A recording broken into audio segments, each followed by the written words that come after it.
Galera, que diazinho, hein? Que diazinho animado, dá pra falar assim. Vamos lá, eu sou Gabriel Amaral, sou jornalista, sou tricolor, tem brasileiros, talvez dá pra falar dessa maneira, classificados.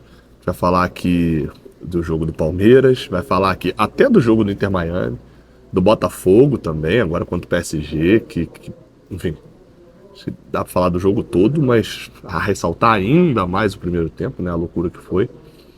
E vamos falar dos nossos assuntos também, né? Afinal de contas, Puma no Fluminense. Tem fala do René também ali. Você vai poder acompanhar tudo no Jornada. Vamos lá, vamos embora falar de Fluminense. Eu sou Gabriel Amaral, sou jornalista, sou tricolor. E vem com a gente aqui em mais um vídeo do canal Raiz Tricolor. Esse vídeo daqui, inclusive, é um oferecimento da GoCase, tá? Os produtos da GoCase estão sendo cruciais pra gente aqui nos Estados Unidos. Por exemplo, a capinha da GoCase faz sucesso. Toda vez que eu tô ao vivo, hoje especificamente eu tô sem camisas do Fluminense, porque, vou ser sincero, acabaram. Tem poucas camisas do Fluminense limpas ainda. Tô guardando pro jogo de sábado, pra amanhã, porque calor muito grande, enfim, e muitos dias aqui já. Mas as capinhas da GoCase servem quando a pessoa olha pra mim e fala, que time, né? Eu só mostro o Fluminense, em geral reconhece, então ande com a sua capinha da GoCase. Você tem desconto lá no site, utilizando o cupom JORNADA.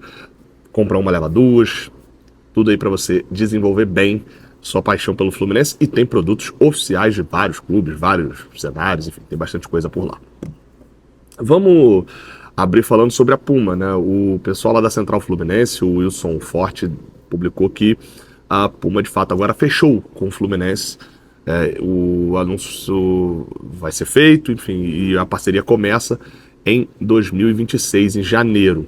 O contrato com a Umbro se encerra no final de 2025. É mais um dos ciclos recentes que o Fluminense vai encerrar muito bem, assim como foi com a Betano para passar para a Superbet. Agora também um encerramento da Umbro para passar para a Puma, num cenário onde todo mundo está olhando como uma evolução. A Puma não vai cagar e andar pro Fluminense, a Puma não vai deixar o Fluminense sem nada. Vai ter problemas, obviamente, como todas têm, mas pelo menos em status a gente dá para dizer que está saindo de uma marca muito grande para um colosso de marcas mundiais. A ideia da troca, a gente já trouxe essa informação um tempo atrás, né, de como o Fluminense preferia a Umbro e negociavam já praticamente ali nos finalmente, só não tinham ainda tratado de encerrar, de finalizar ali o contrato. A própria Umbro tinha ainda tentado negociar alguma coisa com o Fluminense tinha feito uma contraproposta para a Umbro para ver se, né, depois desenvolvia uma proposta melhor, né? Tipo, olha, Umbro, a gente quer, se você igualar as condições da Puma, a gente fica com vocês. Mas pelo visto não igualaram. Envolve dinheiro, né? Obviamente, o Fluminense quer valor fixo, a Umbro trabalha com royalties, a Umbro tem mais clubes que são talvez emergentes, né? O Fluminense durante um bom tempo foi emergente. O que é emergente? Que está emergindo, né? Clubes que por vezes têm torcida grande, tem bastante venda, mas que estavam meio largados, por exemplo, como foi a situação do Fluminense, como de certa maneira a situação do Sport. O Sport é um time que vende camisa pra cacete, era sempre destaque quando estava na Adidas, muito fora da curva em relação ao tamanho da torcida. O Santos também, um time gigante, mas com uma venda de camisas grande, mas que não é um time queridinho das principais marcas. Enfim, são times emergentes. O Atlético Paranaense, que não tem tanta torcida, mas que tem muita projeção normalmente, competições internacionais. A Umbro aposta muito nesse mercado. Já a Puma não, a gente sobe um pouco no status. Vai ter a pressão da galera, né, da camisa embalada a vácuo. Vamos ver como é que vai ser. Eu acho que a relação com a Umbro já estava um pouco cansada. Eu gosto muito da Umbro, acho muito bom, acho que elevou a gente a um degrau muito alto e vai ser difícil para a Puma manter a gente nesse degrau. A verdade é essa. Mas acho que a Puma dá conta, é uma das gigantes mundiais, sem dúvida nenhuma. Aí já vi a galera falando, Neymar é da Puma. Gente, o Neymar era pro Mundial, o Mundial já tá rolando, não tem Neymar. Beleza? Não vou farmar like aqui nisso daqui, não. Vamos lá.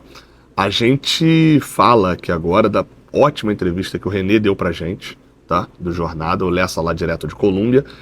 E você vai ver uma respostinha e agora um trechinho da entrevista que tá completa no canal do Jornada KTO 1902. Olha aí só.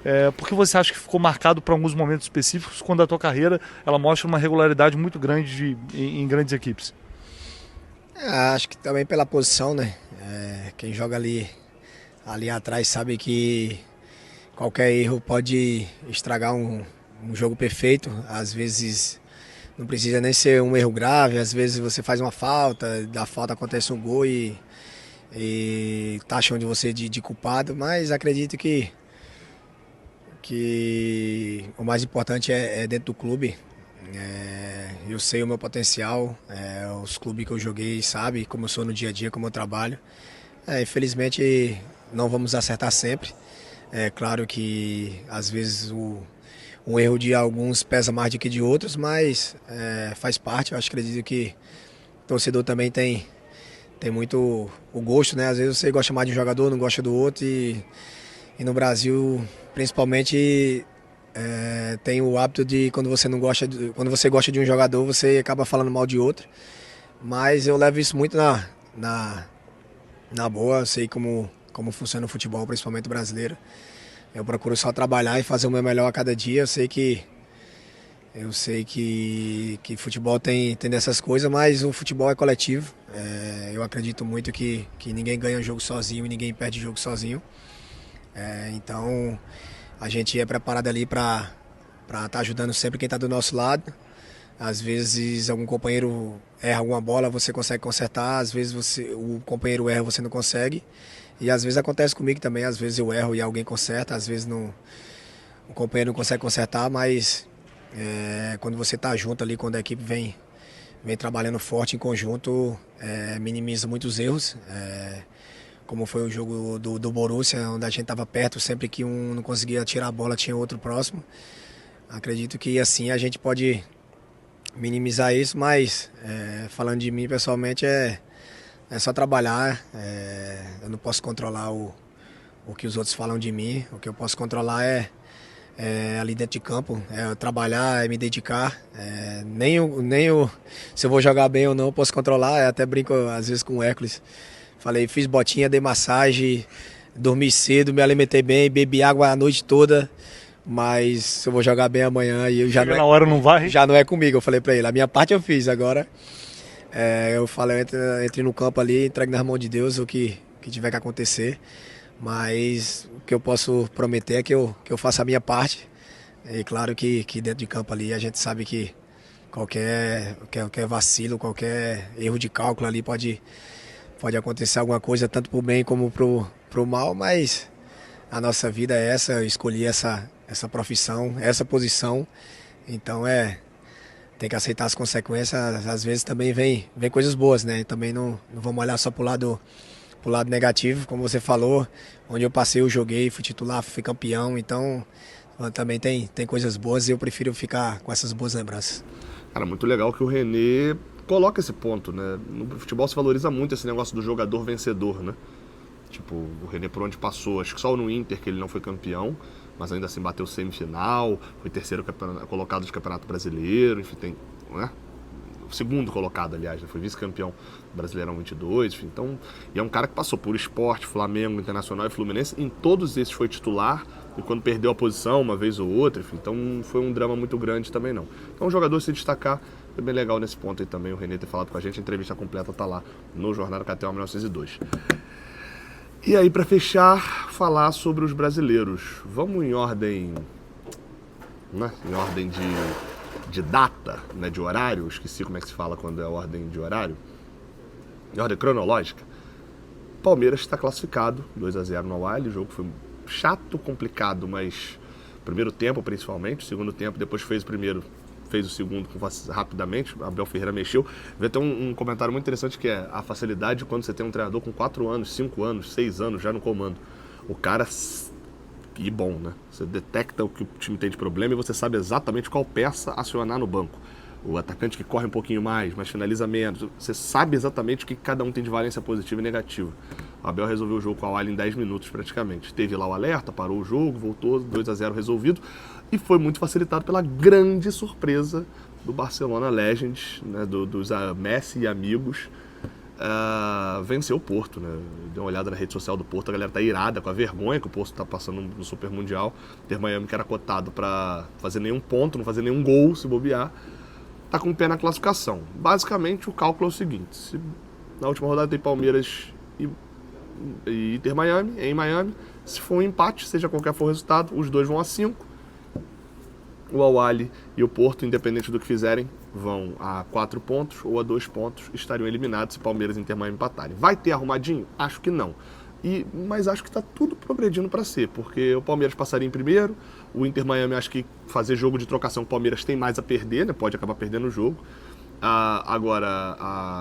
Enfim, a curiosidade é que, com esses critérios de desempate malucos, né?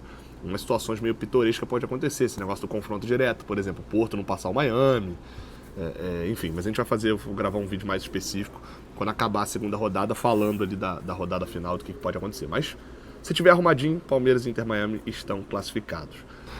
Já sobre os outros jogos do dia, né, mais especificamente os jogos do grupo do Botafogo, a gente aqui não tem que ficar medindo palavra também não, né? Pra mim foi Eu vou explicar já o meu critério, tá? Foi a segunda maior vitória de um time brasileiro no século. Pra mim a vitória do Internacional contra o Barcelona de 2006 foi ainda maior, beleza. Dito isso, a do Corinthians e a do São Paulo são maiores no Mundial porque valem taça. Aí é uma outra situação, mas falando só de nível de dificuldade, nível de interesse do adversário, porque o PSG eu acho que achou que ganharia sem pisar no acelerador. E aí quando pisou no acelerador viu que não dava pra ganhar. Acho que é isso. A vitória do Botafogo é gigantesca, o Botafogo passa. Era o que todo mundo dizia que veio passear, passou. Passou já de vez, está classificado? Não, e o critério a FIFA inventou, a gente estava conversando aqui, o Rafael e o Phil, desvendando, abriu o regulamento do Mundial para poder ler e entender. Basicamente a FIFA criou, meu amigo, um remeleixo maluco nesse critério de desempate, mas o exemplo é o seguinte: o critério de desempate é 2 times empataram, você cria um grupo só com jogos entre eles. Se são 2 times só, é basicamente o confronto direto entre eles. Se são 3 times, que é o que pode acontecer, se o Botafogo perder do Atlético de Madrid e o PSG ganhar o Seattle, fica os 3 com 6 pontos. E aí cria um grupo onde se exclui os resultados com o Seattle, só conta os resultados entre eles. E aí, dessa maneira, o Atlético de Madrid precisa ganhar por 3 gols de diferença do Botafogo. Se ganhar por 2 gols de diferença, não adianta. Pode acontecer? Pode. A gente, novamente, os jogos desse Mundial não estão mostrando que o time europeu é pior que o time brasileiro. Não estão, isso, necessariamente. Assim como a Copa de 2022 não mostrou que a seleção de Marrocos é melhor do que a seleção brasileira. Por exemplo, só porque Marrocos foi mais longe. Mas dentro daquele torneio foi. Então, há esperança para o Atlético de Madrid? O Atlético de Madrid está desesperado por essa esperança? Vai ter que provar contra o Botafogo. É muita grana envolvida, né? Muita grana envolvida. Mas parece que nem isso está motivando desesperadamente os caras, não. A vitória do Botafogo foi gigante, o Atlético de Madrid meteu 3 no Seattle. Bem ao estilo MLS, né? Correria e tal. E aí, assim, a gente vem para uma última rodada onde o grupo do Palmeiras está lá, né? O Palmeiras depende apenas de um empate para passar em primeiro e pegar o PSG. Olha só coisa maluca, né? É quase isso. Óbvio que se tiver um empate triplo, né? O Atlético ganhar, o PSG passa em primeiro porque ele enfiou 4 no Atlético e aí a diferença de gol seria muito grande. Então, virou uma loucura, cara, assim. E me salta muito aos olhos, trazendo para o nosso lado, né? Parando de discutir a vida deles. Essa última rodada vai ser insana, esses 2 grupos, né? Talvez um seja mais morto, né? Mas principalmente o grupo do Botafogo. Mas acho que vai ser insano e aí, assim, olhando pro nosso grupo, eu vejo o Everaldo, que não fez o gol do Flaco Lopes. Não fez só pra avisar que eu acho que vaza o de vocês aqui nesse microfone. Não, só pra vocês não falarem. Só dormiu aqui agora. Quase dormiu. Não, você roncou aqui agora. Deu pra... Isso acho que não vazou, não. Não precisava ter falado. Cara, o Everaldo não fez o gol que o Flaco Lopes fez e que o Igor Jesus fez. O Igor Jesus estava mais difícil ainda, né? Enfim, eu que por várias vezes falei que confiava muito no Germancano pro Mundial, estava errado porque o Germancano não jogou o primeiro jogo. No final das contas, fez falta um centroavante, né? Nessa análise eu errei em confiar demais no Germancano, pelo menos analisando a estreia. Vamos ver como é que vai ser, cara. Tá uma loucura esse Mundial. É uma chance real. Amanhã a gente vai ver o Flamengo com o Chelsea. de avançarem os 4 brasileiros. E neste momento, novamente, a gente vai ver o Flamengo contra o Chelsea amanhã. Eu diria que a gente tá pelo Flamengo dos 4 brasileiros serem líderes do grupo. Acho que é esse o cenário. Valeu, tá? Tamo junto. Um abraço pra vocês. Até a próxima.